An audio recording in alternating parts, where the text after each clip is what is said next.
Αγαπητοί φίλοι, γεια σας. Το θέμα του σημερινού μας βίντεο είναι η επίθεση Παλαιστινίων τρομοκρατών σε ελληνικό κρουαζιερόπλοιο την 11η Ιουλίου του 1988. Το καλοκαίρι του 1988 λοιπόν έμοιαζε με ένα παραδοσιακό ελληνικό καλοκαίρι. Τα ξενοδοχεία της Αθήνας ήταν γεμάτα με τουρίστες και τα νησιά έσφιζαν από ζωή. Στον Πειραιά, το μεγαλύτερο λιμάνι της χώρας, η κίνηση ήταν αδιάκοπη. Ανάμεσα στα πιο δημοφιλή τουριστικά προγράμματα βρισκόταν οι ημερούσιες κουραζιέρες στον Σαρονικό κόλπο. Ήταν μια εκδρομή που διαφήμιζαν σχεδόν όλα τα ταξιδιωτικά γραφεία της Αθήνας και οι επισκέπτες είχαν την ευκαιρία μέσα σε μία μόνο ημέρα να γνωρίσουν τρία διαφορετικά ελληνικά νησιά, την Αίγινα, τον Πόρο και την Ύδρα. Ένα από τα πλοία που πραγματοποιούσαν αυτό το δρομολόγιο ήταν το κρουαζιερόπλοιο City of Poros. Κάθε πρωί αυτό αναχωρούσε από τον Πειραιά και κάθε βράδυ επέστρεφε στο ίδιο σημείο. Η Δευτέρα, 11 Ιουλίου του 1988, δεν έδειχνε να διαφέρει από τις υπόλοιπες ημέρες του καλοκαιριού. Από νωρίς το πρωί, οι τουρίστες επιβιβάστηκαν στο City of Poros γεμάτοι ενθουσιασμό. Οι περισσότεροι ήταν Γάλλοι, Αμερικανοί, Σκανδιναβοί και Βορειοευρωπαίοι. Το πλοίο απέπλευσε κανονικά και τίποτα δεν προμήνυε ότι η ανέμελη αυτή εκδρομή θα μετατρεπόταν λίγες ώρες αργότερα σε ένα πραγματικό εφιάλτη. Όμως το σχέδιο των τρομοκρατών δεν περιοριζόταν σε μία μόνο επίθεση. Όπως αποκαλύφθηκε αργότερα, τα χτυπήματα θα ήταν δύο και συντονισμένα.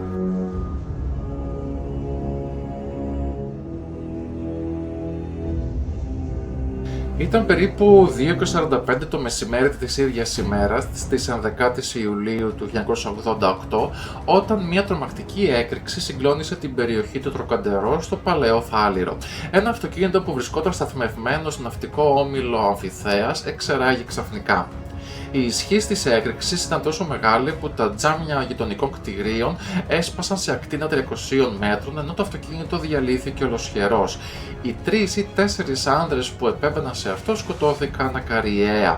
Τα σώματά τους διαμελίστηκαν, δυσκολεύοντας ακόμα και την αναγνώρισή τους. Οι πρώτες εκτιμήσεις οδήγησαν στο συμπέρασμα ότι το αυτοκίνητο ήταν παγιδευμένο με μεγάλη ποσότητα εκρηκτικών και πως ο μηχανισμός είχε ενεργοποιηθεί πρόωρα. Αυτό όμως που κανείς δεν γνώριζε ήταν ότι η πρόωρη έκρηξη στο Τροκαντερό ανέτρεψε το αρχικό σχέδιο των τρομοκρατών.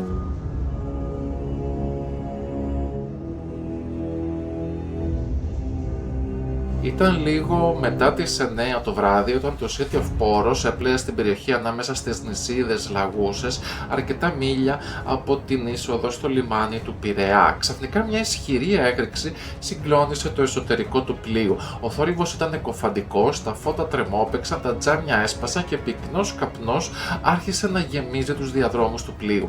Οι πρώτοι επιβάτες νόμιζαν ότι είχε παρουσιαστεί μηχανική βλάβη ή ότι είχε εκραγεί κάποια δεξαμενή καυσίμων. Μέσα σε λίγα δευτερόλεπτα κατάλαβαν πως πρόκειται για κάτι πολύ διαφορετικό. Πριν ακόμη προλάβουν να συνέλθουν οι επιβάτες από την έκρηξη, ακούστηκαν οι πρώτοι πυροβολισμοί. Ένας ένοπλος είχε βγάλει το ημιαυτόματο όπλο του και άρχισε να πυροβολεί αδιακρίτως τους επιβάτες. Για λίγα δευτερόλεπτα επικράτησε απόλυτη σύγχυση. Ουρλιαχτά, καπνοί, φωτιές και πυροβολισμοί δημιούργησαν ένα πανδαιμόνιο. Μέσα σε αυτό το χάος, ο τρομοκράτης κινήθηκε προς τη γέφυρα του πλοίου. Ήξερε ότι αν κατάφερνε να εξουδετερώσει τους αξιωματικούς, το πλήρωμα θα έχανε τον έλεγχο του πλοίου και ο αριθμός των θυμάτων θα μεγάλωνε ακόμα περισσότερο. Μέσα σε λίγα δευτερόλεπτα κατάφερε και έφτασε έξω από τη γέφυρα του πλοίου. Εκεί βρισκόταν ο υποπλοίαρχος Αντώνης Δεϊμέζης. Ο αξιωματικός αυτός είχε ήδη αντιληφθεί ότι το πλοίο δεχόταν επίθεση και προσπαθούσε να οργανώσει την αντίδραση του πληρώματος. Όμως δεν πρόλαβε. Ο τρομοκράτης τον πυροβόλησε σχεδόν εξ επαφής. Ο Δεϊμέζης μέχρι την τελευταία στιγμή παρέμεινε στη θέση του, προσπαθώντας να προστατεύσει το πλοίο. Ο ένοπλος συνέχισε προς τη γέφυρα και πέταξε μία ή και περισσότερες χειροβομβίδες. Η έκρηξη προκάλεσε νέες εστίες φωτιάς. Τώρα ο κίνδυνος ήταν διπλός. Δεν υπήρχαν μόνο οι σφαίρες, υπήρχε και η φωτιά. Μέσα σε λίγα λεπτά το City of Poros είχε μετατραπεί από ένα τουριστικό πλοίο σε σκηνή από εμπόλεμη περιοχή.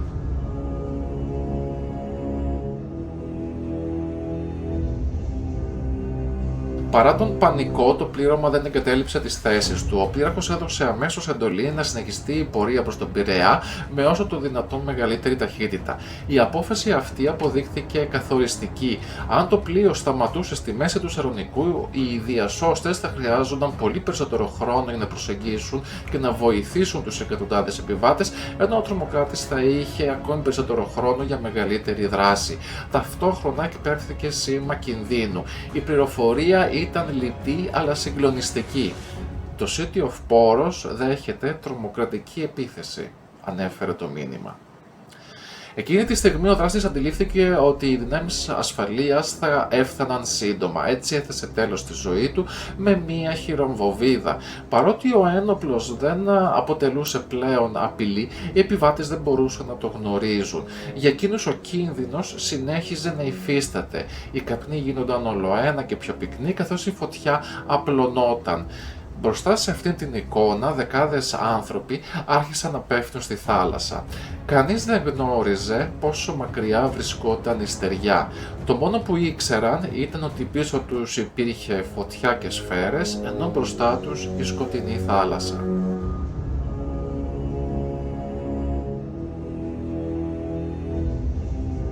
Καθώς το κρουαζιερόπλοιο συνέχιζε να πλέει προς τον Πειραιά, η κατάσταση πάνω στο πλοίο παρέμενε δραματική. Το πλήρωμα συνέχιζε να δίνει μάχη για να κρατήσει το πλοίο λειτουργικό. Έπρεπε να σωθούν εκατοντάδες άνθρωποι, οπότε κάθε λεπτό ήταν πολύτιμο. Έτσι ο καπετάνιος διατήρησε την πορεία προς τον Πειραιά. Το σήμα κινδύνου που είχε εκπέμψει το City of Poros είχε ήδη ενεργοποιήσει το ολόκληρο τον μηχανισμό διάσωσης. Στο κέντρο επιχειρήσεων του λιμενικού επικράτησε αναβρασμός. Οι πληροφορίες που έφταναν ήταν συγκεχημένες. Άλλοι μιλούσαν για έκρηξη, άλλοι για πυρκαγιά, άλλοι ανέφεραν ότι ένας ένοπλος πυροβολούσε τους επιβάτες. Κανείς δεν γνώριζε ακόμη την πραγματική έκταση της τραγωδίας. Το πρώτο πλοίο που ανταποκρίθηκε στο σήμα ήταν το επιβατηγό Ευτυχία. Όταν αυτό έφτασε, ξεκίνησε αμέσως η περισυλλογή των ναυαγών. Σχεδόν το σύνολο του πληρώματος του Ευτυχία βούτυξε στη θάλασσα δίχως δεύτερη σκέψη για να βοηθήσει τους εξαντλημένους και τους τραυματισμένους ανθρώπους που δεν είχαν δυνάμεις πλέον να κρατηθούν στην επιφάνεια του νερού. Σύντομα κατέφτασε ένα φεριμπότ και ένα ακόμη κρουαζιερόπλοιο, το Aeas και το Aegean of Glory, που επίσης άρχισαν την περισυλλογή των επιβατών του City of Poros. Στη μεγάλη κινητοποίηση συμμετείχαν ακόμη 6 περιπολικά του λιμενικού σώματος, 2 πυρσβεστικά πλοιάρια, 4 λιμουρκά, 1 ελικόπτερο και 3 πολεμικά πλοία που απέπλευσαν από τον ναύσταθμο της Σαλαμίνας. Για αρκετές ώρες κανείς δεν γνώριζε πόσοι επιβάτες έλειπαν. Όταν το πλοίο έδεσε στο λιμάνι του Πειραιά, οι τραυματίες άρχισαν να μεταφέρονται ένας-ένας στα ασθενοφόρα που είχαν παραταχθεί στην Προκυμαία.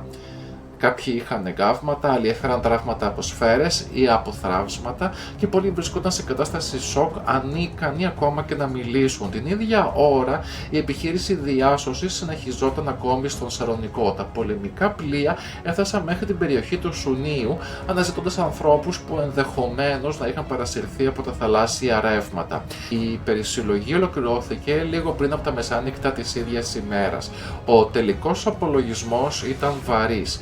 9 άνθρωποι είχαν χάσει τη ζωή τους, 7 ήταν τουρίστες διαφορετικών εθνικοτήτων, 3 Γάλλοι, 2 Δανείοι, 1 Σουηδοί και 1 Ούγγρος, ενώ ανάμεσα στα θύματα βρισκόταν ο ηρωικός υποπλήρχος Αντώνης Δεϊμέζης, αλλά και ο ίδιος ο δράστης της επίθεσης.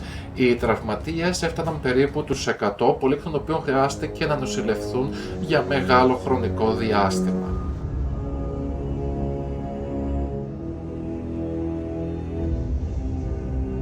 Την επομένη κιόλας, οι ελληνικές αρχές άρχισαν να προσπαθούν να απαντήσουν στο μεγάλο ερώτημα. Ποιος είχε οργανώσει την επίθεση και κυρίως πώς ήταν οι δράστες. Οι πρώτες μαρτυρίες των επιζώντων δεν συμφωνούσαν μεταξύ τους. Ορισμένοι κατέθεσαν ότι είδαν έναν μόνο ένοπλο, ενώ άλλοι έκαναν λόγο για 2 ή και 3 ακόμη τρομοκράτες. Κάποιοι μάλιστα είπαν πως είδαν 2 ενόπλους να αλληλοπυροβολούνται, εκ των οποίων ο ένας φορούσε χακί μπλούζα και μιλούσε γαλλικά. Πράγματι υπήρχε πάνω στο πλοίο ένας Γάλλος φοιτητής με το επώνυμο Βινιερόν που φορούσε χακί μπλούζα. Η αναφορά στο Βινιερόν, καθώς και το γεγονός ότι οι περισσότεροι νεκροί τουρίστες ήταν Γάλλοι, οδήγησε στην επέμβαση των γαλλικών αρχών. Έτσι, σε λίγες μέρες έφτασε στην Αθήνα κλιμάκιο της γαλλικής δικαστικής αστυνομίας. Όσο οι έρευνες προχωρούσαν, τα στοιχεία για τη συμμετοχή του Βινιερόν ως δράστη λιγόστευαν. Μόλις μάλιστα διαπιστώθηκε η σύνδεση των τρομοκρατών με την οργάνωση Φατάχ, διαλύθηκε κάθε υπόνοια για τον Γάλλο φοιτητή. Όσο για τους υποτιθέμενους δύο ενόπλους που αλληλοπυροβολούνταν, πιθανότατα ο ένας και μοναδικός τρομοκράτης να στριφογύριζε γύρω από τον εαυτό του πυροβολώντας αδιακρίτως, δίνοντας την εντύπωση στους πανικόβλητους αυτόπτες μάρτυρες ότι επρόκειτο για δύο άτομα που πυροβολούσαν προς την αντίθετη κατεύθυνση. Μετά την επίθεση, κάποιοι επιβάτες ισχυρίστηκαν ότι είδαν ανθρώπους να πέφτουν στη θάλασσα και να απομακρύνονται με μικρό σκάφος, ενώ άλλοι ανέφεραν ότι οι συνεργοί των τρομοκρατών περίμεναν σε εστιοφόρο. Οι πληροφορίες αυτές προκάλεσαν μεγάλη σύγχυση. Η σύγχυση αυτή αποτυπώθηκε και στις εφημερίδες των επομένων ημερών, στις οποίες δημοσιεύονταν καθημερινά διαφορετικά σενάρια.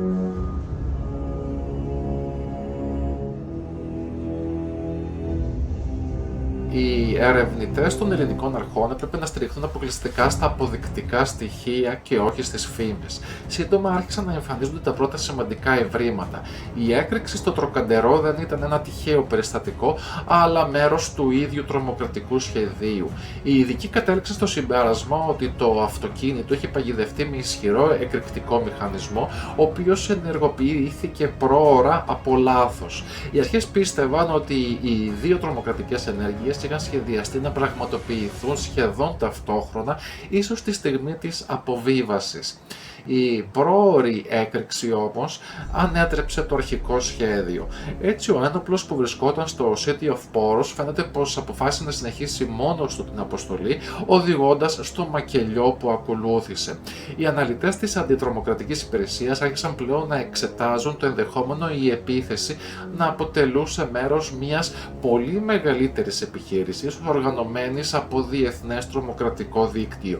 Η απάντηση σε αυτό το ερώτημα θα άρχισε να αποκαλύπτεται μέσα στις επόμενες ημέρες, όταν οι ταυτότητες των δραστών θα έρχονταν σταδιακά στο φως και οι ελληνικές αρχές θα ανακάλυπταν ότι πίσω από την τραγωδία κρυβόταν μια οργάνωση με διεθνή δράση και μακρά ιστορία αιματηρών επιθέσεων.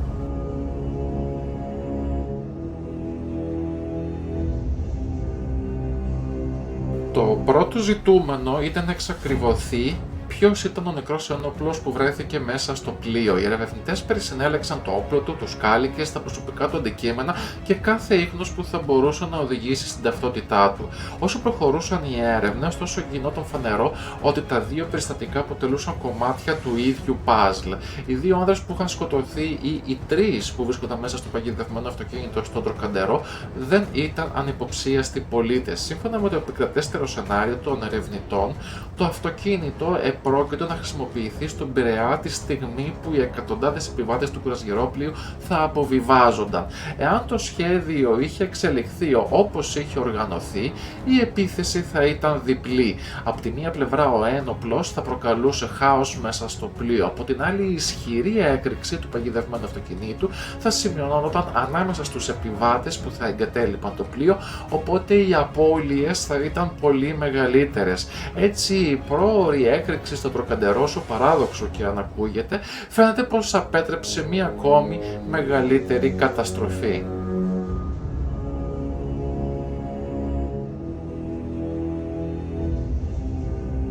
Μόλις 6 μέρες μετά από την επίθεση παρουσιαστήκαν τα πρώτα σημαντικά αποτελέσματα της έρευνας. Κεντρικό πρόσωπο αναδείχθηκε ο 38χρονος Παλαιστίνιος Χατζάμπ Τζαμπάλα, αλλιώς γνωστός ως Σαμίρ Χαντάρ, ο οποίος θεωρήθηκε ότι είχε διαδραματίσει καθοριστικό ρόλο στον σχεδιασμό της επίθεσης. Ο Χαντάρ είχε γεννηθεί στη Βεγγάζη και ήταν ένας από τους επιβάτες του αυτοκινήτου που ανατινάχθηκε από λάθος στο Τροκαντερό. Ποιος ήταν τώρα ο Χαντάρ? Ο Χαντάρ ήταν υπεύθυνος πληροφοριών της εξτρεμιστικής οργάνωσης του Παλαιστίνιου Αμπού Νιντάλ και ένας από τους πιο στενούς συνεργάτες του. Ο Χαντάρ είχε πάρει μέρος στη δολοφονία ενός Αιγύπτιου δημοσιογράφου στη Λευκοσία το 1978.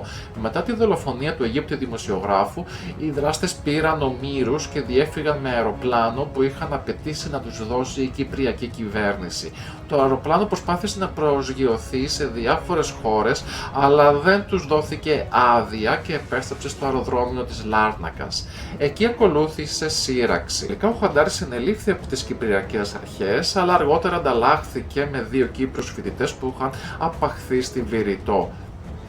Το 1988, μια δεκαετία αργότερα δηλαδή, ο Χαντάρ εισήλθε στην Ελλάδα με λιβικό διαβατήριο 40 μόλις ημέρες πριν από το χτύπημα και αποδείχθηκε ότι αυτός ήταν ο οργανωτής της αιματηρής επίθεσης, αλλά όχι ο εγκέφαλος.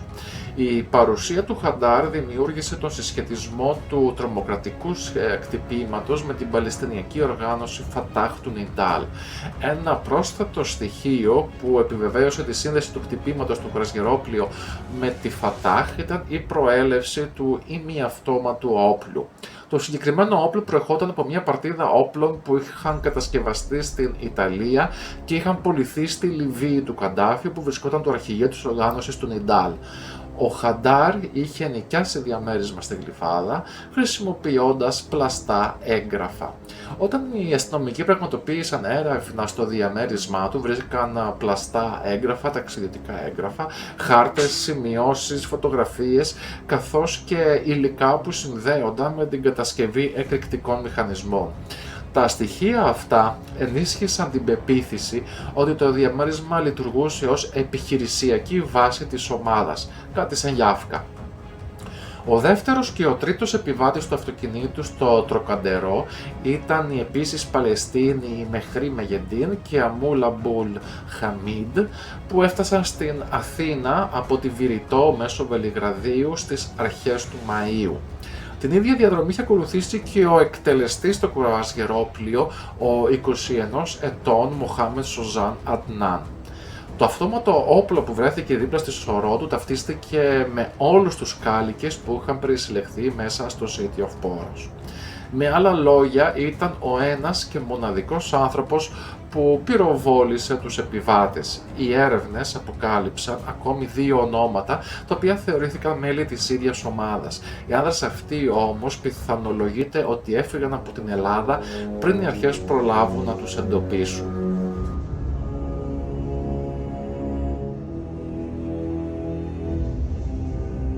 Οι πληροφορίες που έφταναν πλέον από ξένες υπηρεσίες ασφαλείας άρχισαν να δίνουν στην υπόθεση διεθνείς διαστάσεις. Η προσοχή στράφηκε γρήγορα προς την οργάνωση του εξτρεμιστή Αμπού Νιντάλ, μία από τις πιο βίαιες παλαιστινιακές οργανώσεις της δεκαετίας του 1970 και 1980. Η οργάνωση αυτή είχε αποκτήσει παγκόσμια φήμη για τις αιματηρές επιθέσεις της. Οι υπηρεσίες πληροφοριών αρκετών κρατών εκτιμούσαν ότι διέθετε ένα εκτεταμένο διεθνές δίκτυο με πλαστά διαβατήρια, κρυσφύγετα και ομάδες υποστήριξης που μπορούσαν να οργανώσουν πολύπλοκες επιχειρήσεις μέσα σε σύντομο χρονικό διάστημα. Ποιος όμως ήταν ο Αμπού Νιντάλ? Ο Νιντάλ ήταν από τα υψηλόβαθμα στελέχη της Φατάχ τη δεκαετία του 1960 και το πραγματικό του όνομα ήταν Σαμπρί Αλμπάνα. Η Φατάχ ήταν η ισχυρότερη παλαιστινιακή οργάνωση και η κύρια συνιστόσα της οργάνωσης για την απελευθέρωση της Παλαιστίνης, περισσότερο γνωστή με τα αρχικά PLO. Το 1974 όμως, όταν ο ηγέτης της Φατάχ και της PLO, Γιασέρ Αραφάτ, αποφάσισε να ακολουθήσει τη διπλωματική οδό για την επίλυση του Παλαιστινιακού ζητήματος, ο Νιντάλ διαφώνησε και ανεξαρτοποιήθηκε ως υπέρμαχος της άκρατης βίας. Μετά τη διάσπαση, ο Νιντάλ ίδρυσε μια τρομοκρατική οργάνωση, δίνοντας της επίσης το όνομα Φατάχ για να μπερδεύει τον κόσμο, προσθέτοντας στην ονομασία της όμως τη φράση «Επαναστατικό Συμβούλιο». Στην πραγματικότητα λοιπόν η επίσημη Φατάχ του Αραφάτ έκανε διπλωματία, ενώ ο Αμπού Νιντάλ σκότωνε μέλη της Φατάχ. Στην αρχή οι βασικοί χρηματοδότες και υποστηρικτές του Νιντάλ ήταν το Ιράκ, η Συρία και η Λιβύη. Οι χώρες αυτές εκμεταλλεύτηκαν την οργάνωση του Νιντάλ για να πλήξουν τους δικούς τους περιφερειακούς εχθρούς, μετατρέποντας τον Νιντάλ ουσιαστικά σε έναν μισθοφόρο τρομοκράτη. Το Ιράκ και το καθεστώς του Σαντάμ Χουσέιν ήταν ο πρώτος μεγάλος υποστηρικτής του Νιντάλ, παρέχοντάς του βάσεις, χώρους εκπαίδευσης, γραφεία, όπλα, διαβατήρια και φυσικά εκατομμύρια δολάρια. Το Ιράκ χρησιμοποίησε τον Νιντάλ για να επιτεθεί στη Συρία, στην PLO του Αραφάτ και σε χώρες του κόλπου. Όταν ξέσπασε όμως ο πόλεμος μεταξύ του Ιράν και του Ιράκ, ο Σαντάμ Χουσέιν έδιωξε τον Νιντάλ από τη Βαγδάτη για να παρουσιάσει ένα πιο φιλοδυτικό προφίλ. Τότε ο Νιντάλ βρήκε καταφύγιο στη Συρία και τέθηκε υπό την προστασία του δικτάτορα Χαβέλ Αλ-Άσαντ, πατέρας του νυν φυγά και πρώην Σύριου δικτάτορα Μπασάρ Αλ-Άσαντ. Η Συρία το χρησιμοποίησε για να εκτελέσει μετριοπαθείς Παλαιστινίους της PLO και Ιορδανούς διπλωμάτες, καθώς η Δαμασκός βρισκόταν τότε σε σφοδρή σύγκρουση με την Ιορδανία και τον Αραφάτ. Το 1987 η Συρία τον απέλασε κάτω από έντονες αμερικανικές και ευρωπαϊκές πιέσεις. Έτσι ο Νιντάλ κατάληξε στη Λιβύη του δικτάτορα Μουαμάρ Καντάφη. Η Λιβύη χρησιμοποίησε την οργάνωση του Νιντάλ για μερικές από τις πιο αιματηρές επιθέσεις της δεκαετίας του 1980, όπως για παράδειγμα τις επιθέσεις στα αεροδρόμια της Ρώμης και της Βιέννης, αεροπειρατείες και άλλα. Το 1999 ο Καντάφη, προσπαθώντας να αποκαταστήσει τις σχέσεις της Λιβύης με τη Δύση και να βγει από τη διεθνή απομόνωση, έκλεισε τα στρατόπεδα του Νιντάλ και τον ανάγκασε να φύγει. Μετά από μια περίοδο περιπλάνησης, ο Νιντάλ επέστρεψε στη Βαγδάτη, όπου πέθανε το 2002. Επισήμως αυτοκτόνησε, αλλά πιθανότατα δολοφονήθηκε. Ο Νιντάλ είχε αναπτύξει και ένα δικό του δίκτυο παράνομων και νομιμοφανών δράσεων, εκβιάζοντας ακόμη και ολόκληρα κράτη. Εκτός από την επίσημη κρατική χρηματοδότηση από τους διαφόρους προστάτες του, ο Νιντάλ απειλούσε πλούσιες αραβικές χώρες του κόλπου, όπως η Σαουδική Αραβία, το Κουβέιτ, τα Ηνωμένα Αραβικά Εμιράτα, με τρομοκρατικές επιθέσεις, αναγκάζοντάς τες να του πληρώνουν εκατομμύρια δολάρια σαν προστασία.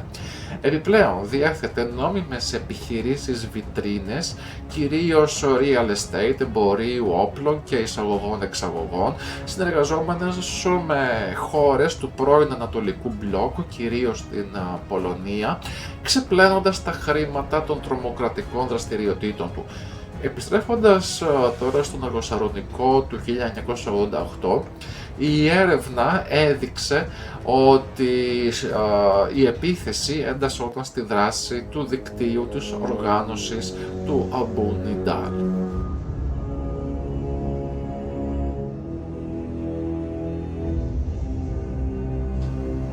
Παρά τις σημαντικές αποκαλύψεις, αρκετά ερωτήματα παρέμεναν αναπάντητα. Πώς ήταν τελικά οι δράστες πάνω στο κρασγερόπλοιο και υπήρχαν ασύλληπτοι τρομοκράτες? Ορισμένοι μάρτυρες ήταν βέβαιοι ότι είχαν δει και δεύτερο τρομοκράτη να κινείται στους διαδρόμους. Άλλοι υποστήριζαν ότι είχαν ακούσει πυροβολισμούς από διαφορετικά σημεία του πλοίου. Οι ειδικοί τελικά εξήγησαν ότι μέσα σε συνθήκες ακραίου πανικού είναι συνηθισμένο οι μάρτυρες να αντιλαμβάνονται διαφορετικά τα ίδια γεγονότα. Οι εκρήξεις, η ανακλάση των πυροβολισμών στους μεταλλικούς χώρους του πλοίου, ο καπνός και η περιορισμένη ορατότητα μπορούσαν εύκολα να δημιουργήσουν εντύπωση ότι υπήρχαν περισσότεροι δράστες. Παρά τις εκτεταμένες έρευνες, δεν βρέθηκαν αποδείξεις που να τεκμηριώνουν την παρουσία δεύτερου ενόπλου μέσα στο κρασγερόπλοιο City of Poros. Οι αρχές, ωστόσο, δεν επέκρισαν ποτέ το ενδεχόμενο να υπήρχαν συνεργοί εκτός του πλοίου, οι οποίοι συμμετείχαν στον σχεδιασμό, στην προετοιμασία ή στη διαφυγή της ομάδας. Καθώς περνούσαν οι εβδομάδες, οι ελληνικές αρχές συνεργάζονταν πλέον στενά με την Interpol, αλλά και με υπηρεσίες πληροφοριών της Γαλλίας, της Γερμανίας, της Βρετανίας και άλλων ευρωπαϊκών χωρών. Η υπόθεση είχε πάψει να είναι αποκλειστικά ελληνική. Είχε μετατραπεί σε μια διεθνή έρευνα για μία από τις σημαντικότερες τρομοκρατικές επιθέσεις που είχαν σημειωθεί στην Ευρώπη εκείνη την περίοδο. Παρά την μεγάλη κινητοποίηση όμως, αρκετοί από τους υπόπτους κατάφεραν να εξαφανιστούν.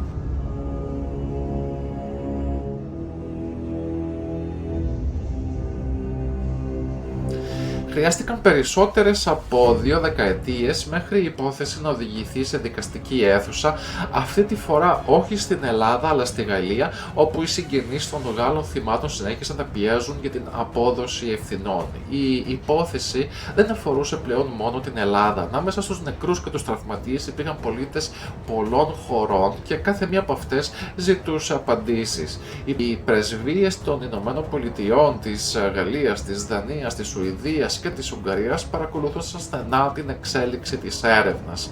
Συγγενείς των θυμάτων έφταναν στην Αθήνα για να αναγνωρίσουν τους ανθρώπους τους, ενώ οι κυβερνήσεις τους ζητούσαν πλήρη ενημέρωση για όσα είχαν συμβεί. Για αρκετές ημέρες οι ιατροδικαστικές υπηρεσίες εργάζονταν αδιάκοπα. Παράλληλα, οι βαλιστικές εξετάσεις συνεχίζονταν. Οι έρευνες έδειξαν ότι ο τρομοκράτης είχε κινηθεί με συγκεκριμένο σχέδιο. Δεν πυροβολούσε τυχαία προς οποιαδήποτε κατεύθυνση. Προσπάθησε να φτάσει στη γέφυρα, δηλαδή στο σημείο από όπου ελεγχόταν το πλοίο. Η επιλογή αυτή ενίσχυε την εκτίμηση των ειδικών ότι ο τρομοκράτης είχε λάβει εκπαίδευση και γνώριζε πολύ καλά ποιο ήταν το σημαντικότερο σημείο ενός επιβατηγού πλοίου. Σύντομα διαπιστώθηκε ότι αρκετά από τα ονόματα που είχαν εμφανιστεί στην ελληνική έρευνα ήταν ήδη γνωστά στις ξένες υπηρεσίες. Ορισμένοι από τους υπόπτους είχαν χρησιμοποιήσει διαφορετικά ονόματα και διαφορετικά διαβατήρια σε προηγούμενα ταξίδια τους. Άλλοι είχαν εμφανιστεί σε έρευνες για τρομοκρατικές επιθέσεις στη Μέση Ανατολή και στην Ευρώπη. Όσο περισσότερα στοιχεία συγκεντρώνονταν, τόσο ισχυρότερη γινόταν η εκτίμηση ότι πίσω από το κτύπημα βρισκόταν ένα οργανωμένο διεθνές δίκτυο και όχι μια μεμονωμένη ομάδα. Ωστόσο, άλλο πράγμα είναι οι πληροφορίες των μυστικών υπηρεσιών και άλλο οι αποδείξεις που μπορούν να σταθούν σε ένα δικαστήριο. Αυτό αποδείχθηκε το μεγαλύτερο πρόβλημα της υπόθεσης. Οι περισσότεροι ύποπτοι βρίσκονταν εκτός Ελλάδας, ενώ κάποιοι θεωρούνταν ήδη νεκροί ή είχαν εξαφανιστεί σε χώρες που δεν συνεργάζονταν εύκολα με τις ευρωπαϊκές δικαστικές αρχές. Το 1992 παρουσιάστηκε μια εξέλιξη που δημιούργησε αισιοδοξία. Στη Γερμανία συνελήφθη ένας Παλαιστίνιος με το όνομα Μεχρή Μεγεντίν που θεωρούνταν νεκρός από την έκρηξη στο Τροκαντερό. Αυτός εκδόθηκε το 1993 στη Γαλλία, αλλά τελικά μετά την ανάκριση διαπιστώθηκε πως δεν ήταν ο Μεγεντίν, αλλά κάποιος άλλος Παλαιστίνιος που κατήχε το διαβατήριο του Μεγεντίν. Έτσι αυτός αφέθηκε ελεύθερος και επιβεβαιώθηκε ότι ο Μεγεντίν είχε πράγματι σκοτωθεί στο Τροκαντερό.